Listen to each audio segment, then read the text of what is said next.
دکان پر بیٹھے ہیں، اذان ہو رہی ہے، حی علی الصلاۃ حی علی الفلاح، یہ مؤذن کہہ رہا ہے کہ آ جاؤ نماز کی طرف، آ جاؤ کامیابی کی طرف۔ ہم دکان پر بیٹھے، ہمیں کامیابی نہیں چاہیے، ہمیں تو اپنے دکان میں پروفٹ کمانا ہے، ہمیں تو اپنی دکان پہ پیسے کمانا ہے۔ میرے پیارے بھائیوں، یہ پیسے کل قیامت کے دن ہمارے لیے بربادی کا سبب بن جائیں گے۔ اگر ہم نے نماز چھوڑ کے پیسے کمائے ہیں، ہم نے نمازوں کو برباد کر کے دکانوں کو چلایا ہے۔ اللہ قرآن میں کہتا ہے رجال لا تلہیہم تجارت ولا بیع عن ذکر اللہ، میرے حقیقی بندے وہ ہیں، میرے سچے بندے وہ ہیں، میرے مومن بندے وہ ہیں، ان کا کاروبار ان کو کبھی نماز سے غافل نہیں کرتا ہے۔ یخافون یوما تتقلب فیہ القلوب والابصار، میرے مومن بندے تو قیامت کے دن کے بارے میں سوچ کے ڈرتے ہیں۔ ایسا کون سا کام ہے میرے بھائی جو نماز سے بڑا ہے؟ ایسی کون سی دکان ہے جو نماز سے بڑا ہے؟ اور اگر آپ کو یہ لگتا ہے نماز کے ٹائم آپ دکان بند کر دیں گے، نماز کے ٹائم آپ کام نہیں کریں گے تو آپ کو روزی کم ملے گی، تو کان کھول کر کے سن لیجئے، اللہ قرآن میں اس کا بھی جواب دیتا ہے وَأَمُرْ أَهْلَكَ بِالصَّلَاةِ وَاسْتَبِرْ عَلَيْهَا، اے میرے بندے اپنے گھر والوں کو بھی نمازی بنا اور خود بھی نماز کی پابندی کر۔ لا نسألک رزقا نحن نرزقک، اور اے میرے بندے کان کھول کر کے سن لے، ہم تو خود تجھے روزی دیتے، ہم تجھ سے روزی کا سوال نہیں کرتے۔ تو 10 منٹ 15 منٹ آ کر کے نماز پڑھ لے گا، تیری روزی روٹی میں کوئی کمی نہیں آئے گی، تیرے کاروبار میں کوئی کمی نہیں آئے گی، تیری دکان میں کوئی کمی نہیں آئے گی، ہم تو خود تجھے روزی دیتے، ہم تجھ سے روزی نہیں مانگتے۔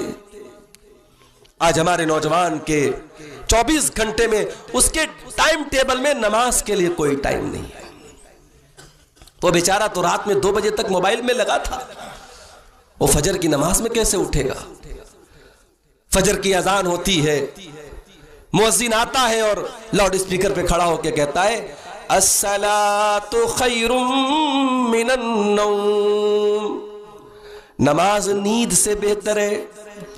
یہ کس کو سنا رہا ہے؟ یہ لوگ یہ سوئے نہیں ہیں، یہ تو مردہ لوگ ہیں۔ مردوں کو کون سنا سکتا ہے؟ یہ سوئے ہوتے تو الصلاۃ خیر من النوم کو سن کر کے اڑ جاتے۔ یہ سوئے ہوئے لوگ نہیں، یہ تو مردہ لوگ ہیں۔ اے مؤذن، اے اذان دینے والے، یہ فجر کی اذان کی آواز سن کر کے جو نہیں اٹھ رہا ہے، اس کے کان میں تو شیطان پیشاب کر چکا ہے، اس کا کان تو شیطان کا شوچالے بن چکا ہے، اس کا کان تو شیطان کا موترالے بن چکا ہے۔ جو شیطان کی گندگی اس کے جسم کے اوپر شیطان گندگی کر رہا ہے، وہ کیا فجر کی نماز میں اٹھے گا؟ وہ فجر کی نماز سے بھی محروم ہے۔ آج ہمارا نوجوان فجر کی نماز سے بھی دور ہے۔ جانتے ہو فجر کی نماز کے پہلے جو 2 رکعت سنت پڑھی جاتی ہے، اس 2 رکعت سنت کی فضیلت پتہ ہے؟ اللہ کے پیارے نبی فرماتے ہیں رکعت الفجر خیر من الدنیا وما فیہا، فجر کی نماز کی جو 2 رکعت سنت ہے، فرض کا ثواب چھوڑ دو، فرض کا تو بہت بڑا ثواب ہے، جو اس کے پہلے 2 رکعت سنت پڑھی جاتی ہے، اللہ کے پیارے نبی فرماتے ہیں کہ دنیا کی تمام نعمتوں سے بڑھ کر کے، تمام چیزوں سے بڑھ کر کے وہ 2 رکعت سنت ہے۔ جو فجر کی 2 رکعت سنت پڑھ لیتا ہے، اس کو دنیا کی تمام دولت سے بڑی دولت مل گئی میرے پیارے بھائیوں۔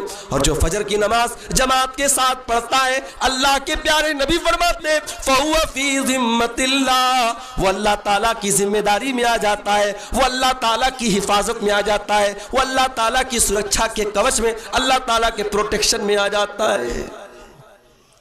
آج ہمارے نوجوان کی ڈکشنری میں نماز کے لیے کوئی ٹائم نہیں۔ ہاں، نعرہ لگانے کے لیے تم آگے ہیں صاحب، سرکار کی آمد مرحبا، نبی کی محبت کے نام پہ نعرے لگوا لو، اس سے نبی کی محبت کے نام پر بڑی بڑی باتیں کروا لو اس سے۔ ارے جس نبی کی محبت کا تو نام لیتا ہے، کبھی جا کے پڑھ اس نبی کی زندگی میں نماز کی کتنی اہمیت تھی۔ حضرت حذیفہ فرماتے ہیں اذا حزبہ امر صلی، جب اللہ کے پیارے نبی کے اوپر کوئی پریشانی آتی تھی، کوئی مشکل آتی تھی، اللہ کے پیارے نبی نماز کے لیے کھڑے ہو جایا کرتے تھے۔ کبھی یہ نماز کا ٹائم ہو جاتا اور حضرت بلال کو اذان دینے میں تھوڑی تاخیر ہو جاتی، اللہ کے پیارے نبی حضرت بلال سے کہتے تھے یا بلال ارحنا بالصلاۃ، اے بلال جلدی سے نماز، جلدی سے اذان دے دے، جلدی سے نماز کھڑی ہو جائے اور جلدی سے محمد رسول اللہ کے دل کو سکون پہنچا دے۔ نماز کے ذریعے میرے دل کو سکون ملا کرتا تھا میرے بھائیوں۔ یہ نماز تو وہ عبادت ہے۔ اللہ کے پیارے نبی جب اس دنیا سے تشریف لے جانے لگے، آپ کے انتقال کا ٹائم آیا، آپ کی وفات کا ٹائم آیا، آپ کی بیوی اماں عائشہ فرماتی ہیں، ہم سب کی پیاری ماں اماں عائشہ فرماتی ہیں کہ اللہ کے پیارے نبی اپنے آخری ٹائم میں جب آپ کے منہ سے اچھے طریقے سے الفاظ بھی نہیں نکل رہے تھے، صاف طریقے سے الفاظ بھی نہیں نکل رہے تھے، آپ نے کیا فرمایا؟